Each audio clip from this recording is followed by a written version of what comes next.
Good night, everyone, and welcome once again to Friday Night with us in aPolitically Incorrect Guyana. I know everybody misses Kian. He's going to be back soon. I'm Asha Kissoon. I'll be your host tonight. With me, I have somebody that needs no introductions. We have Mr. Timothy Jonas. Welcome. Thanks for having me. It's lovely to have you with us tonight. So let's jump right into it, guys. So much has been happening in Guyana, and as we know, we must speak out and we must support or object as needed. Tim, I think before we get into the deeper topics, local government elections have concluded recently. What's your opinion on the transition as the new elected officers have been taken over? What's it like on the ground? What are the people saying? Well, the watchword for the last couple of weeks has been to talk about systems in Ghana, whether our systems work and if we should let the system work, and what has eroded our systems so that every Guyanese knows that our systems don't work. I think any topic we go to can be used as an example of the breakdown of our systems in Guyana over the last 60 years under successive PPP-PNC regimes. So, you mentioned local government.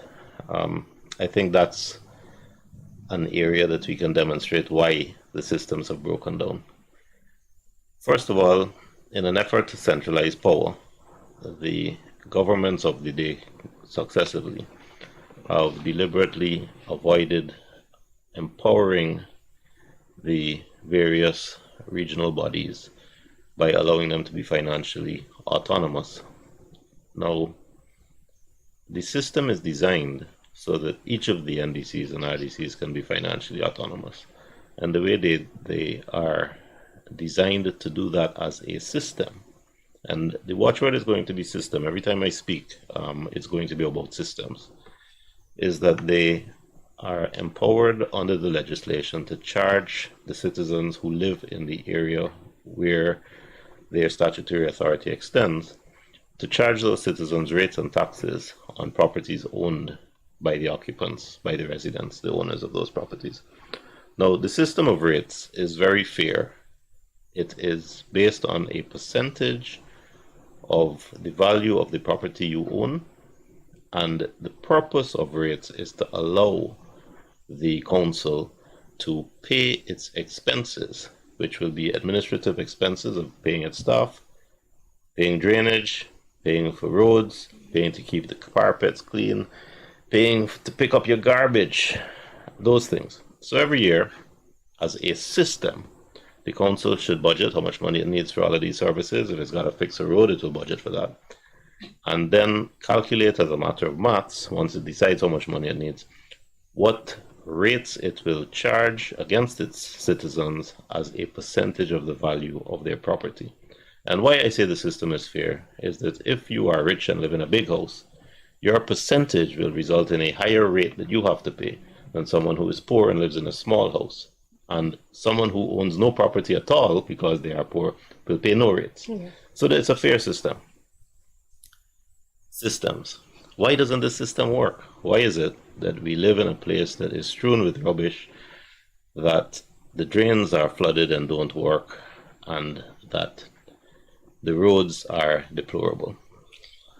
I can hear Kian's voice saying square pegs in round holes, but I'll allow you to finish. Well, maybe, but the system has been undermined by the politicians who want to centralize power. Mm-hmm. So the system under the legislation we inherited from the British requires the Chief Valuation Officer, which is a statutory appointment, to value properties in the areas every 5 years.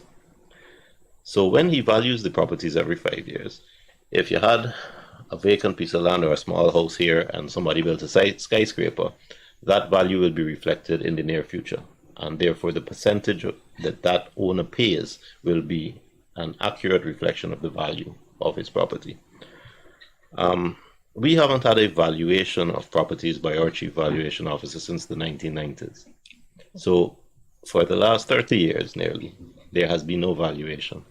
And anybody in Guyana who owns property in Georgetown, in Berbice, in New Amsterdam, on the East Coast, on the coast, on the banks, will know that the amount of rates you pay, 10,000 a year, 7,000 a year, 12,000 a year, that kind of money is not going to allow the council in your area to deal with garbage, let alone fixing roads, making new roads, managing drains.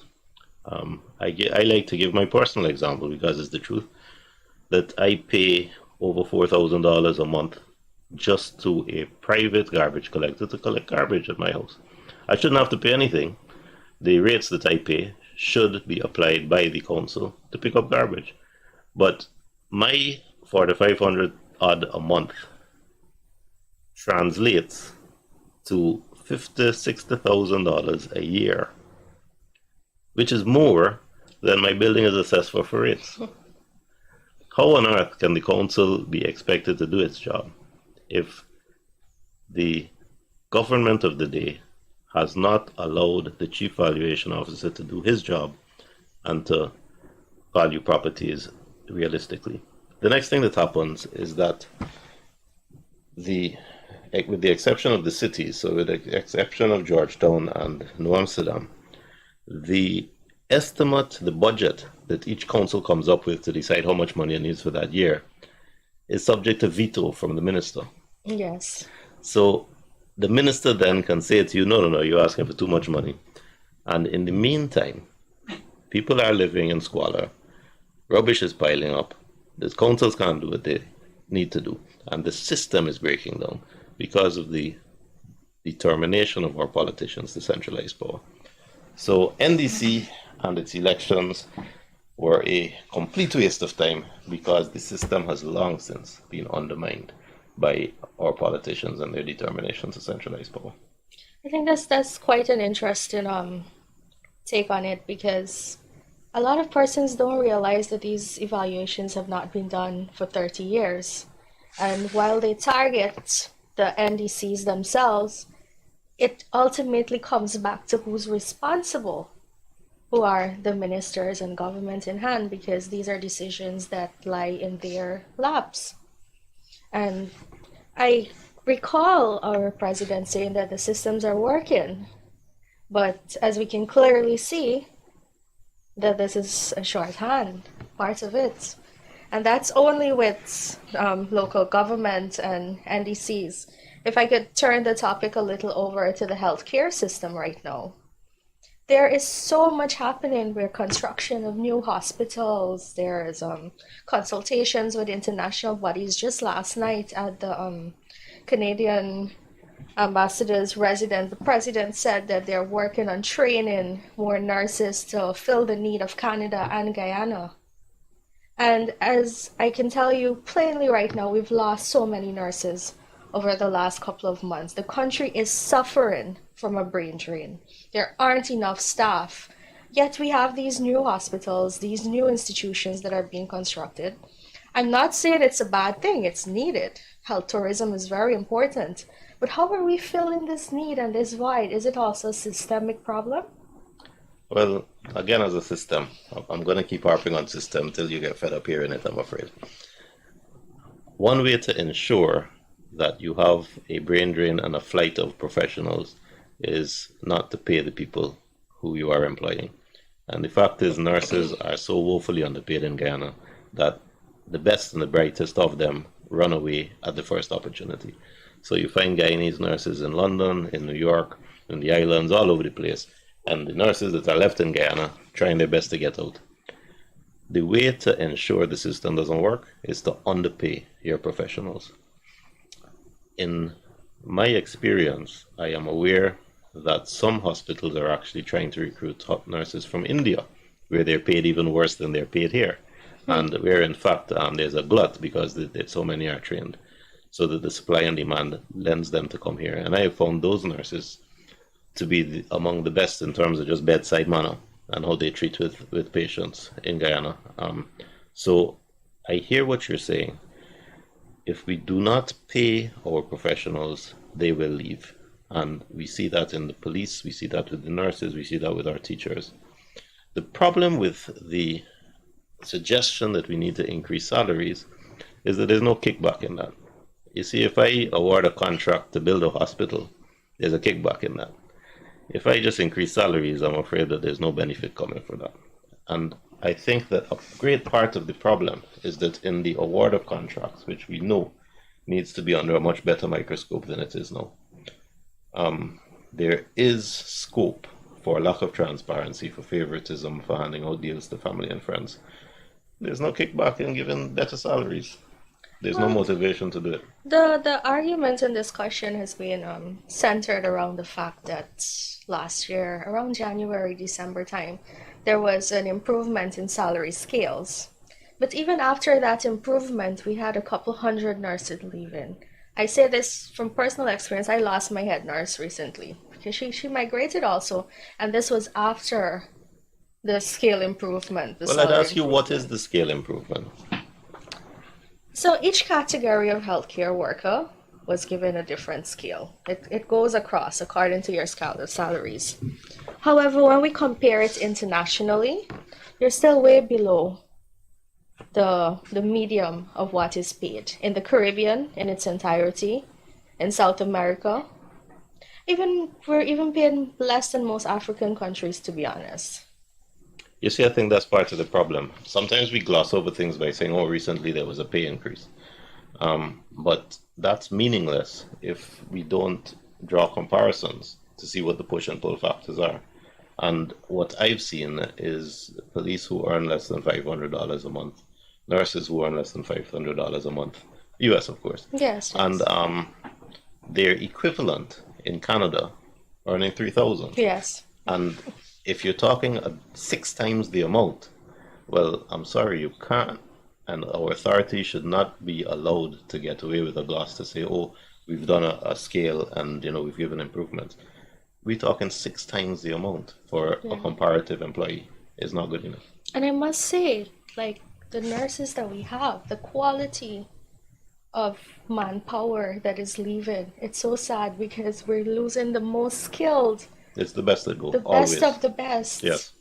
And it's really been hitting the healthcare system hard. Huh? There are issues right now. Let me tell you something. It sounds like a simple problem, but it has escalated so high. This morning on the radio, patients called into Gordon Mosley and they complained that they can't get medication because there aren't envelopes to put the medication in. It's funny, it's an envelope. 3 months in waiting for envelopes to put medication in for patients. Requesting, calling, begging, going in your pockets and buying. And these are real things that are happening. You say, this oil-rich nation, it sounds so comical. Really? Envelopes? I think that might be part of our problem. That often we have administrators, and I've seen it, you would know more than me, but I have seen it in the hospital structure as well, who might not have the medical competence to make real assessments of what the needs are, to keep up with needs and see what the trends are in terms of resourcing medication and resourcing supplies and that kind of thing. And that disconnect has led to problems. I did see that indeed. And of course, with every change of government, there's a change in personnel and a change in the management of the hospital. Again, our systems are failing us, and we do need a solid system that people can rely on so that when they go to the hospital, they know that they are getting proper care, proper health services. The same thing applies in education. As a system, we know in Guyana that we cannot rely on our schools to teach our children and to equip our children to go and meet the needs of the professional world.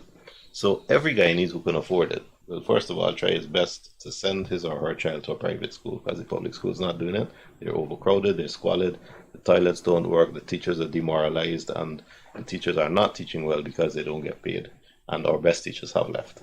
Yes. So we have all of those problems, and then every Guyanese also knows that after school you got to send your child to lessons.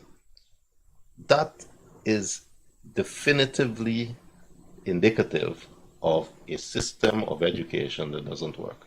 If you can't rely on the public schools, and if at the end of school you got to send your poor child to lessons, it means the child hasn't been taught properly in school. Now, there are ways to fix this. Of course, you got to pay your teachers more. That's the first thing. You cannot have a teacher at the high Definitely. school level earning $500 Mm-hmm. when his equivalents in the Caribbean are earning 2,000 Mm-hmm. and in the first world earning 3,000. That's just not going to work. Mm-hmm. So the best teachers from my time, the Trotses, migrated. I can call many more names, but the best of them migrated. They left. They were right to do so. Now, I think that in addition to paying your teachers more, which will attract a better quality of teacher as well, you also need to consider the fact that the lesson system has become so endemic, it's become so intrinsic and part of the system that for it to be removed, we gotta cut it off like you would cut off an abscess.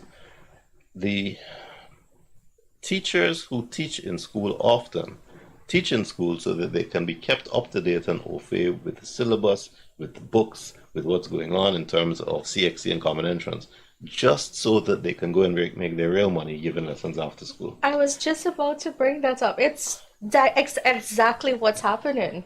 And for that reason, I think as a system, and I'm going back to the system, the Ministry of Education needs to make it part of the employment contract with teachers that they may not teach outside of school hours, that the school has their exclusive service so that you de-incentivize them immediately. If they want to teach lessons, they must go and they must go on the market and they must risk it. But they cannot be giving half of the service to the school just so that they can remain current and relevant and make their real money outside of the school. A It's thing very that something. I've seen and I've heard about is that the same teachers will in fact only teach a part of the syllabus in school so as to force children to go and get the other half of the syllabus when This is they're paying for the reality. It's lessons. reality, Tim. So as a system, I would like to recommend, first of all, you got to pay our teachers. The teaching is the most honorable profession there is. But after you've gotten over that hurdle, a teacher who teaches in the public system should, as part of his or her contract, be prohibited from teaching anywhere else, from offering that service outside of the school system. I had this discussion with a colleague of mine just last week, and he was saying, I need a lesson to put my son in for mathematics. I was explaining to him in my days, I studied outside of Guyana, but there was nothing like lessons. You went to school, you learned. The teacher was intense. You got home, you do your homework, and you go back to class the next day. Why is it that Guyana is stuck in this culture that you must go and pay and find these lessons? What is happening right now is that the same teacher that teaches a class during the day has the lesson in the night. Yes. And And as you rightly said, doesn't teach the content in class, but does it in the and lessons. the thing is, these are the best of the teachers, Yes. because they are the ones who are in demand, who everybody knows they are good and everybody wants them. But as soon as you allow them that luxury of you're giving them the incentive not to give their best at school, and in fact you're motivating them to find a way to coerce the children into a lesson situation where they're making more money. Even the most well-intentioned teacher is going to succumb to that temptation, and it's not acceptable. It needs to be stopped. I saw it was announced yesterday that Spanish is now compulsory in all schools. Now that is an excellent idea, and I want to commend the government for that. It's long overdue. Um, but I am aware that there is an absence of any system. I'll tell you something. Right now we have a syllabus. The children are doing their 3 hours at, let's say, primary level. So they're doing the maths, the English, the social studies, the integrated science, and that's on a syllabus.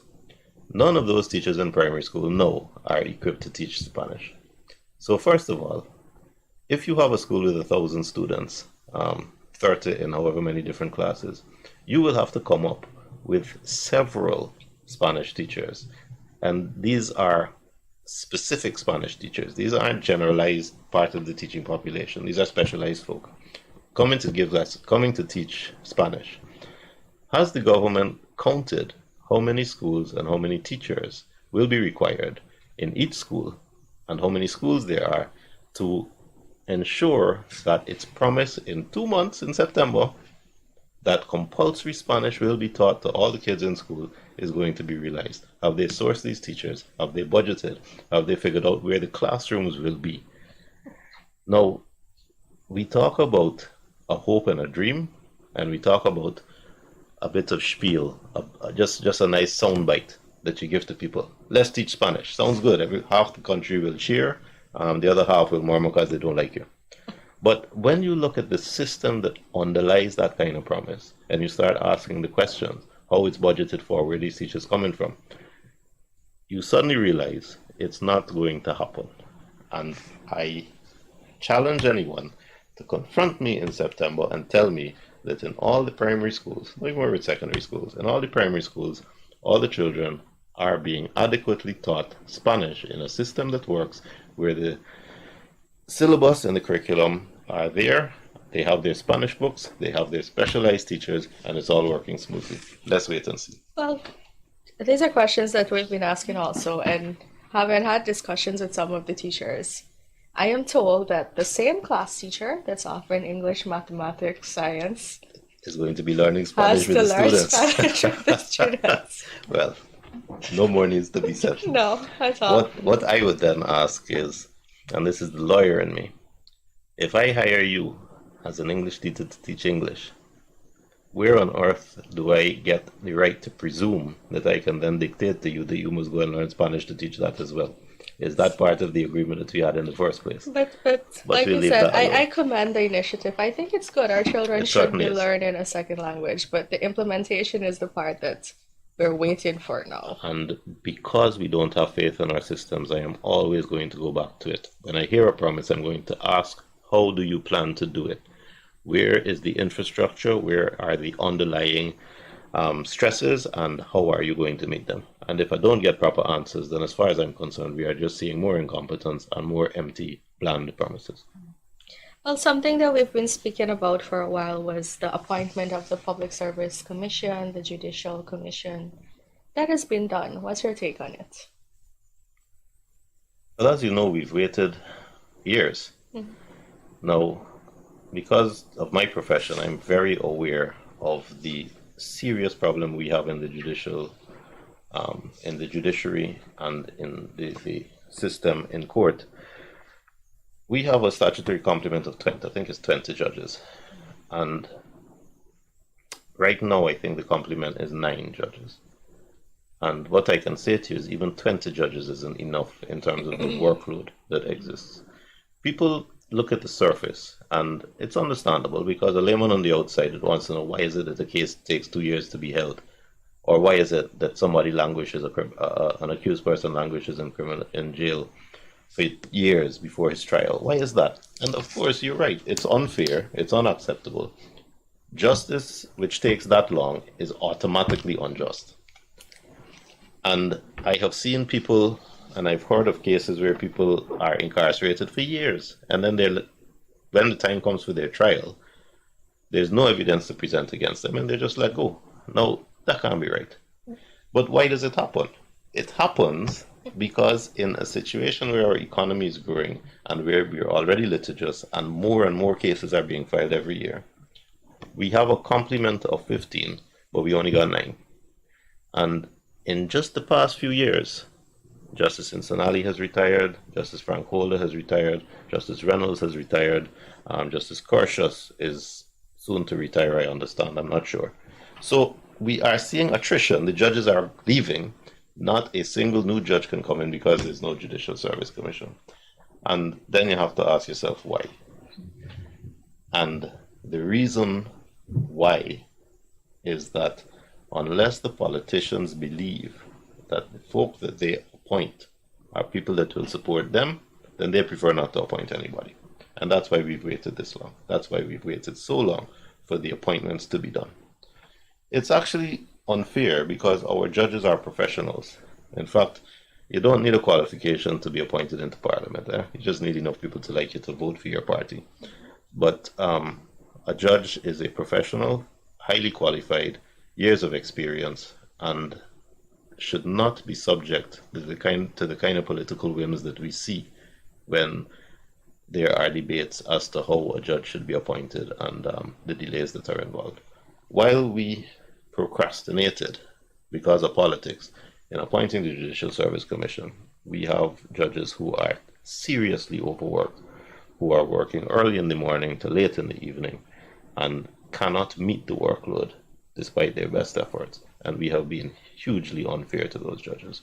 And the reason we've been so unfair is because of political gamesmanship and the preference to do nothing and allow the system to slide and slip and slide and the delays to increase and the system to be overrun, rather than do the job that we should do, which is to get the Judicial Service Commission going and have them quickly appoint a full complement of judges so that the system can work. We too easily undermine the system, and then we allow things to go wrong, and the people suffer for it. But I think it's time that Guyanese as a whole understand why it is that these systems are breaking down and why it is that they're suffering. And it was the same with the Public Service Commission, which we waited for a very long time. If we bring back the topic a little more to the legal system, right? Now that the Judicial Commission is appointed, what do the Guyanese people expect to see happening that it's finally done? Well, the Judicial Service Commission is the body that approves the appointment of the judges. So it is my fervent hope that we will soon see 11 new judges quickly named, quickly appointed, and on the bench working to get rid absorb of the some of the backlog. workload that is there, because there is a backlog that is growing. Okay. We got new civil procedure rules that were implemented 2016, so 7 years ago. And they were part of a number of changes that really altered the culture of our courts. So that for the first time in my professional life, I believed that the justice system was approximating meeting the needs of the society. We were beginning to do a good job, and you could see that the judges were motivated and things were moving at a speed, led by a really good Chief Justice who, leads from the front and works very hard. Now, that is beginning to slow, because despite their best efforts, the judges simply cannot meet the needs of the number of cases being filed. Not 9 of them. You're asking them to make bricks without straw.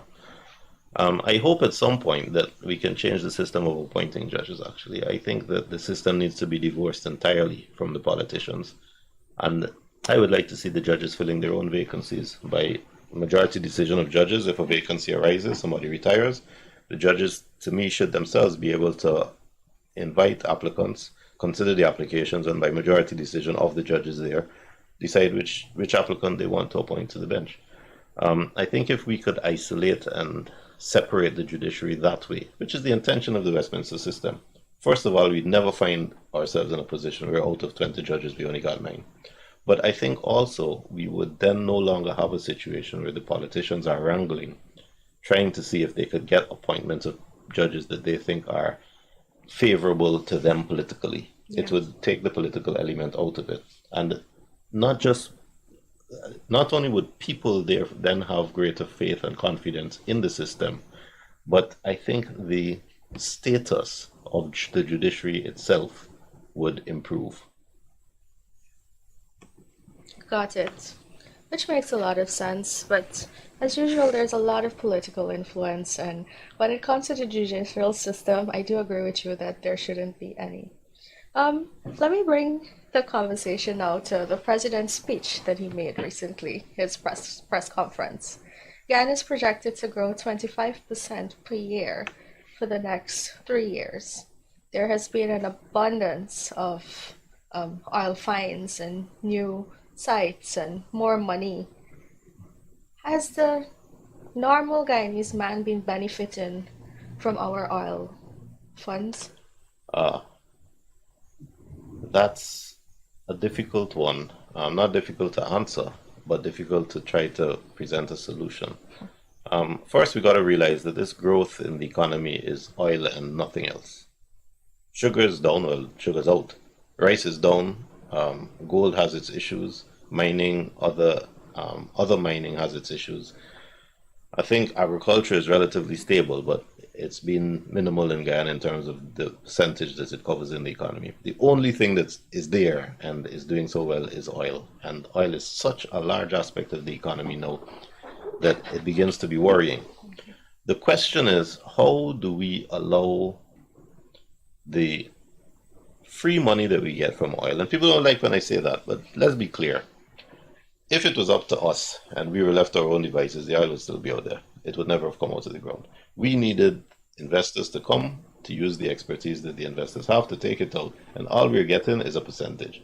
And the one job we had was to negotiate a contract to get a better percentage, and even that, Guyanese believed the system didn't work, and we didn't get a percentage. So, forgetting all of that, we get into this free money. What do we do with it? I think that a good way to help it trickle down is to create first of all, to make the Guyanese citizen a first-class citizen in our country, which we aren't, I'm afraid.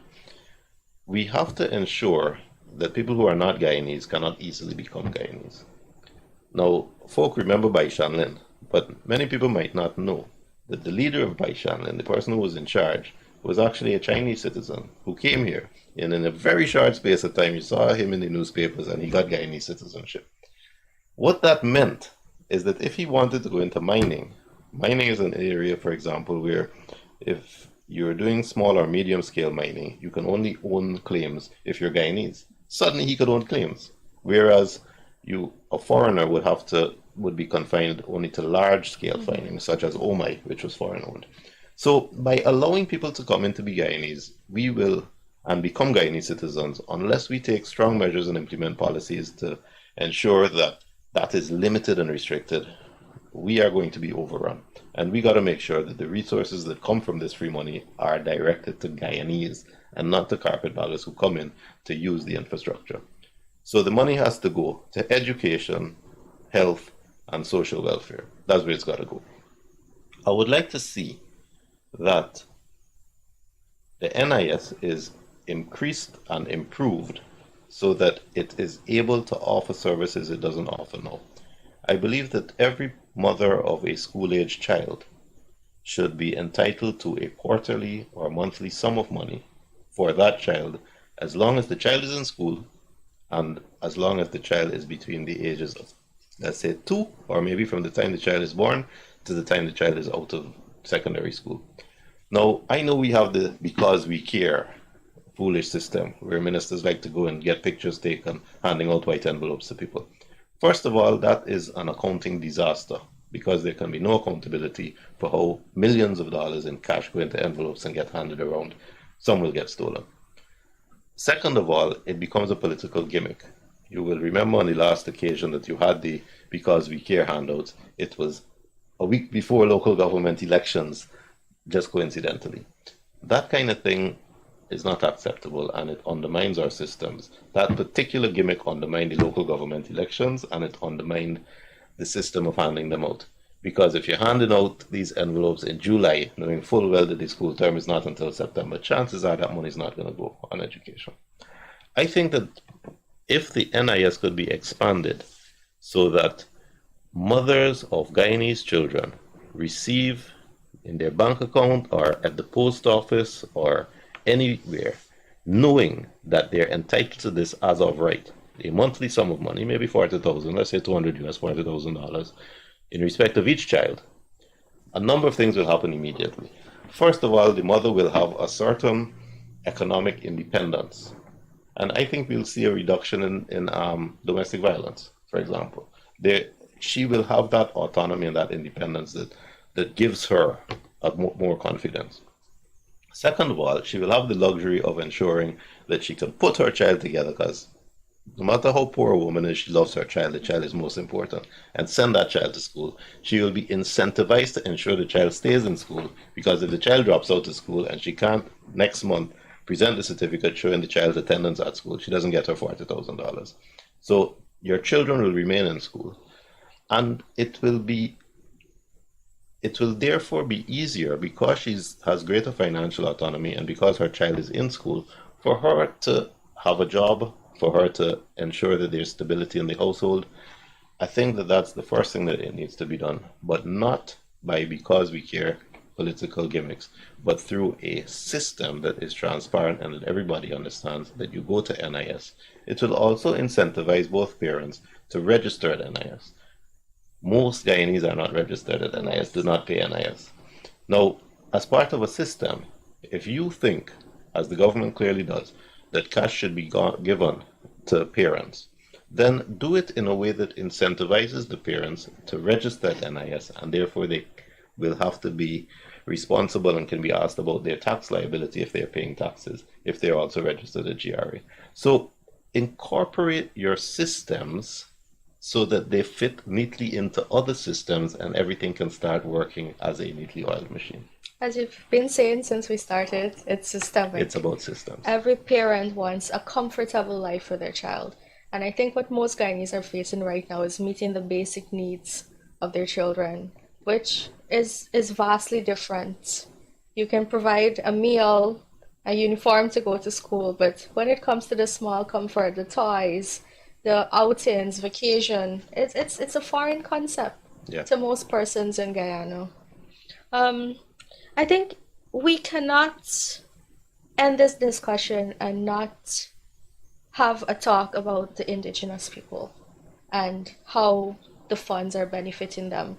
I saw in the news yesterday that 36 million has been earmarked to train Tushaus in the village, to bring them up to speed on leadership and using oil funds and several things. What do you think about that?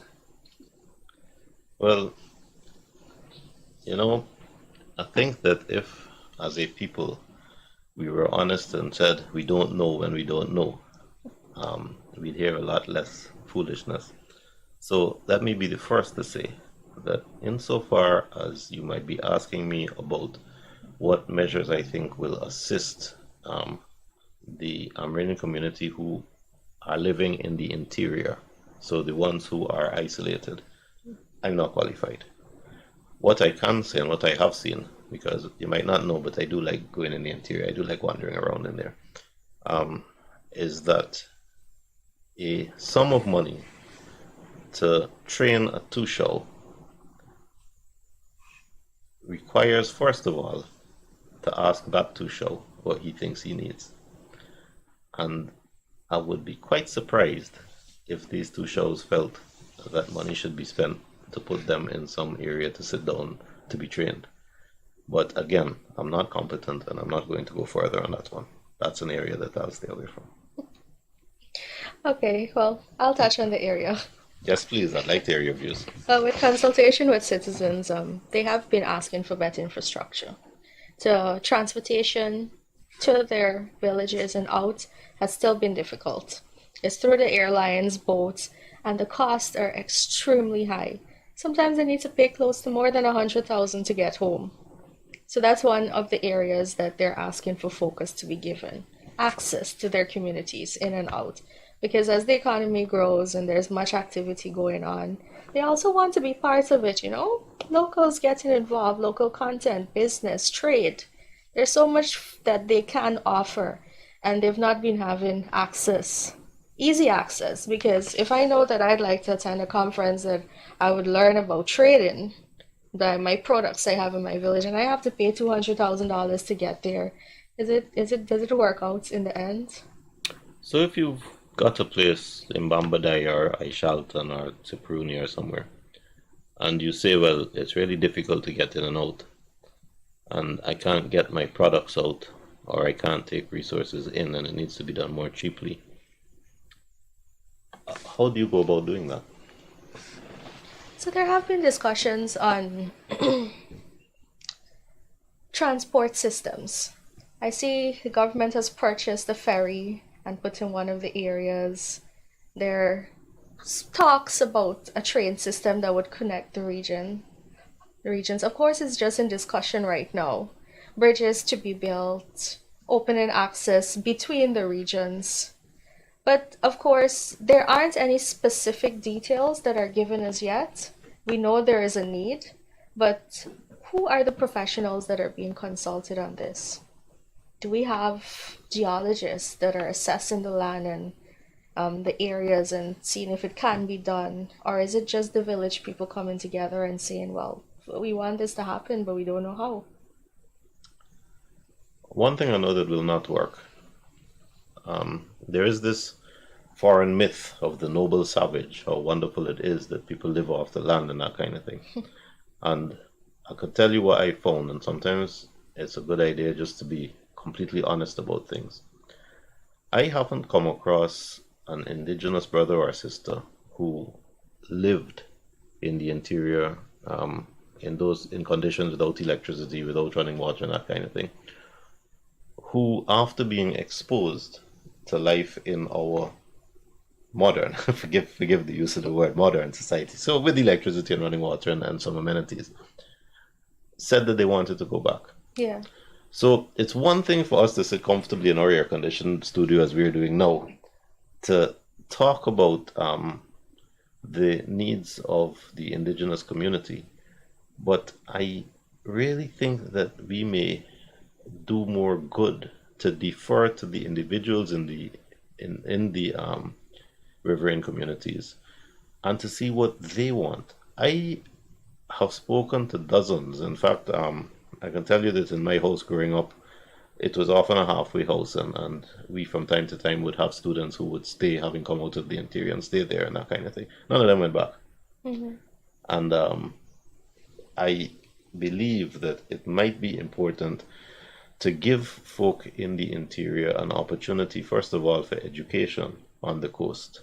So no dormitories in Madia, please, but some accommodations on the coast where they can see what happens here, see how the society works here, and then make their own choices, whether they want to stay here or whether they want to go back where they came from. I think that an important part of being fair is to allow the indigenous community that choice, that option, rather than leaving them where they are and telling yourself, as I've seen foreigners do so often, it's wonderful how they live. Well, if you don't want to go and do it, don't sentence anybody else to do it. Yes, I agree with you 100%. There have been a lot of articles in the news recently with domestic violence, partner-on-partner violence, rape, hate crimes that happen under home levels. Are the systems working to protect these victims? Well, we touched on one. I'm a firm believer that one of the main causes, enablers of domestic violence is poverty. If you are not financially independent and if you have children, then if the man in the house is abusive, there's not much that you can do. You can't afford to go and rent a place. You can't afford to take your children with you. You're stuck. And that is why, for me, it's really important to establish a system with the NIS that any mother will get a sum of money for each of her children so that she suddenly will have that luxury. I think that as a system, our education and the education that is offered needs to be more holistic. So there needs to be meals in school. There needs to be after school activities, sports, music, athletics, dance and theater, culture. If you know your child is being cared for, not just from 9 to 3, but maybe from 9 to 6, that after school there are activities. Even football. Growing up as a QC boy, most of my afternoons after school, I was on the field playing football until the sun went down. That will give a parent a luxury of time to have a job, to plan their own life. So I would like to see, as part of empowering women who are the principal victims of domestic violence, that the education system can be relied on to give not just a holistically to train and equip our children to face the world when they grow up, but also to care for them for a longer period during the day, so that there is that luxury of time and that opportunity to advance yourself. How about from a legal point of view? Is enough being done to prosecute the persons responsible for committing these crimes? You know, I'm not a criminal lawyer, so it's hard to say. And we do know that there is a serious social disease in Guyana of domestic violence. We know it's prevalent, we know it's all over the place. The failure of the criminal justice system is not just in domestic violence, it is throughout. It is in the poor quality of investigation of crimes, the poor quality of gathering and accumulating evidence, the poor interaction between the police who do the investigations and the DPP who prosecutes the large cases, the willingness of both sides to be bureaucratic. So there, and of course, the shortage of judges and magistrates. So there are a lot of problems that come up. Because the society is small, there's a big chance of interfering with witnesses, especially if the accused person, has money or can threaten them. So there are a lot of issues that arise that we simply do not have the tools to fight in our society. I think that people need to take more responsibility in their societies, in their communities. You in the villages, you will hear somebody getting licks next door, and you mind your own business. That's not acceptable. And the next day, you will speak to the people as if they're people, as if they're neighbors that you want to have interaction with. I can't, in good conscience, have any interaction with a man I know is abusing his wife or children. And yet, I know that Guyanese do this as a norm. We need to start taking personal responsibility that if we are aware of wrongdoing, we will do our best to put a stop to it, either to report it, to express our disgust and outrage at the person who is perpetrating it. But if we turn a blind eye, which is what we do, then we're part of the problem, not part of the solution. And I think more educational efforts to empower young women to understand what is acceptable and what is not acceptable. Asha, I think that we say education, we say we got to educate people.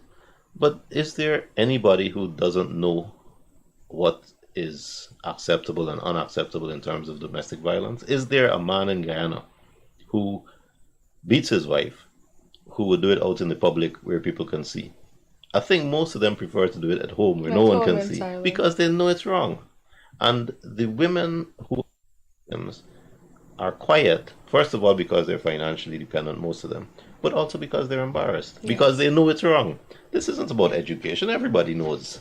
But it's about the things that are beyond your control, the variables beyond your control that you can't fix, that you can't pay rent and move out, that you can't take your children, the dependency and the hopelessness. And I think that is where the system needs to help by empowering women with financial autonomy, and where, as a society, we need to help by actively reporting, actively condemning, and not turning a blind eye. That's so true. Let me just turn to the agricultural sector a little bit before we wrap up, because the time is already coming down. Okay. About 2 years ago, bills have been passed on hemp, and it was said that a board would be appointed with the Minister of Agriculture at the forefront. Everybody's been waiting for more than 2 years. None of this has been done. We are edging onto the Dutch disease with all the focus on oil and gas. And of course, this could be an area that, would help to take things away from oil and gas a little bit. Well, I know that's an area that you have discussed extensively over the years.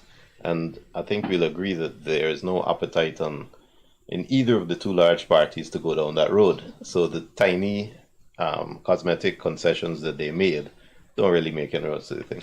But I want to face frontally what people hear when they say hemp and what I believe. Marijuana is illegal, and the use of marijuana carries jail time, although recently they've tried to soften that, but it still carries jail time. It's still jail time. And the fact is, large numbers of well-educated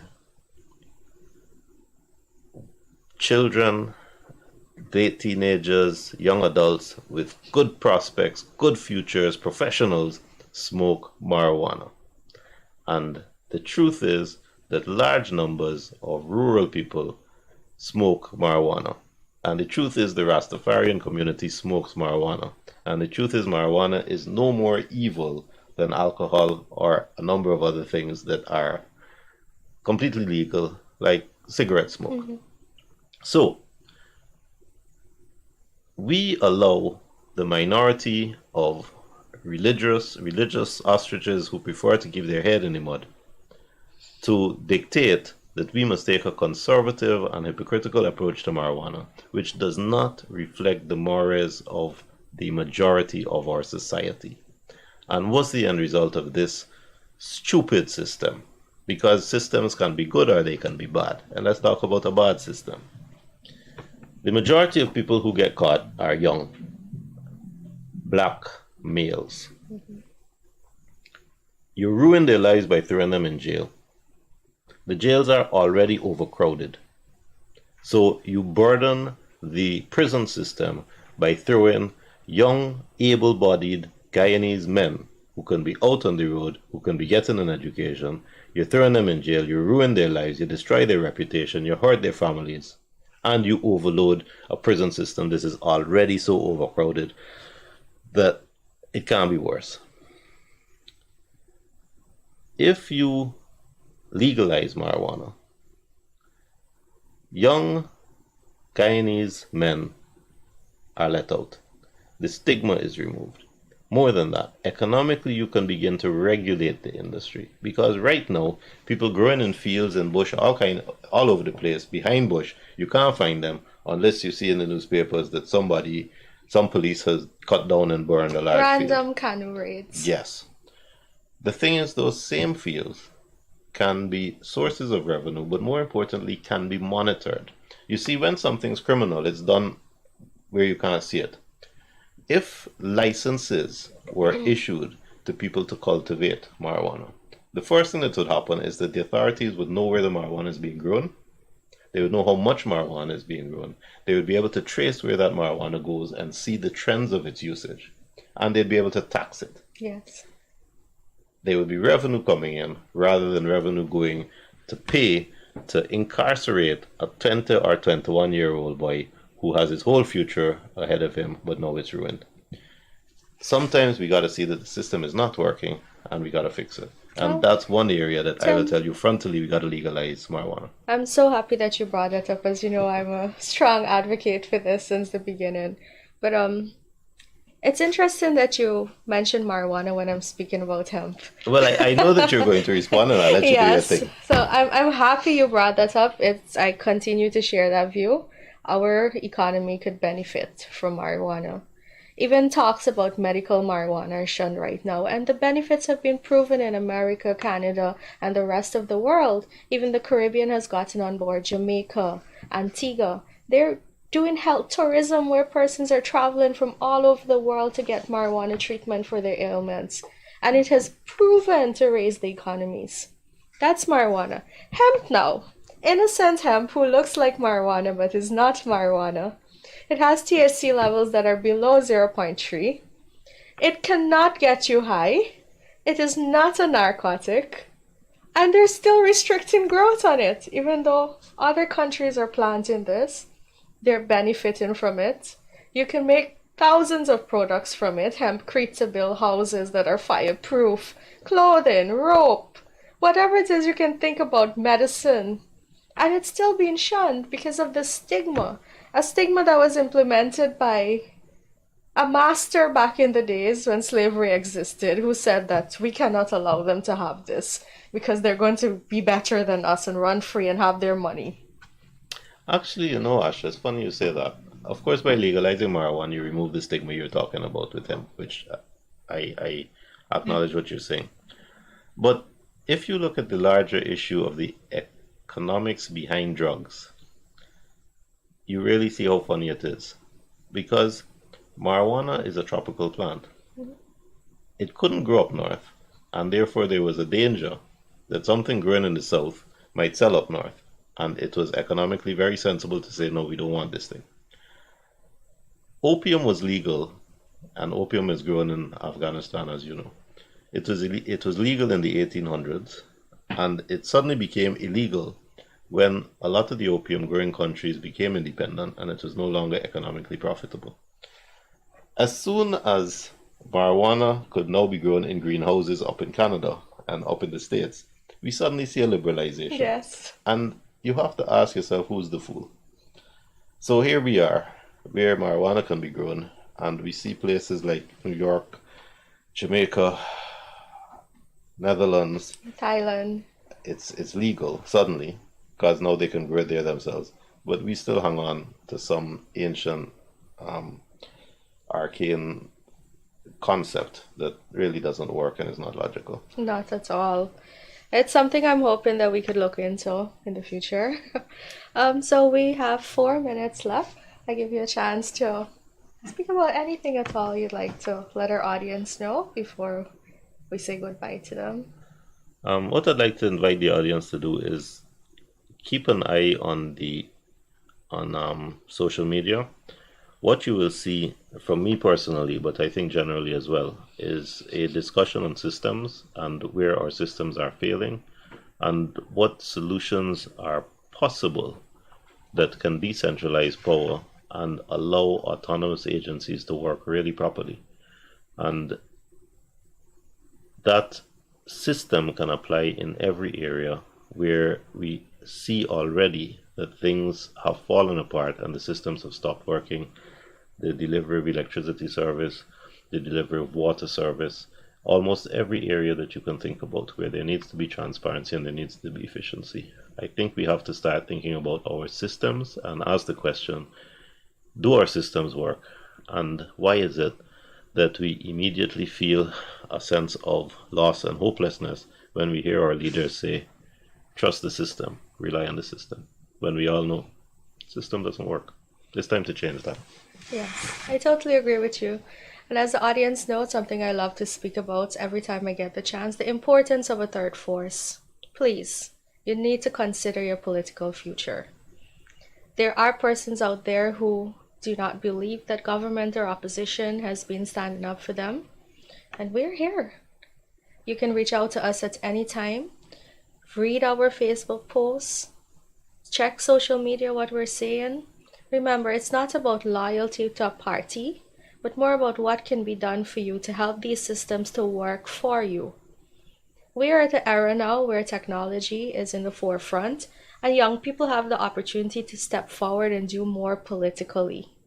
It's not only about who your parents supported, but read for yourselves, think for yourselves.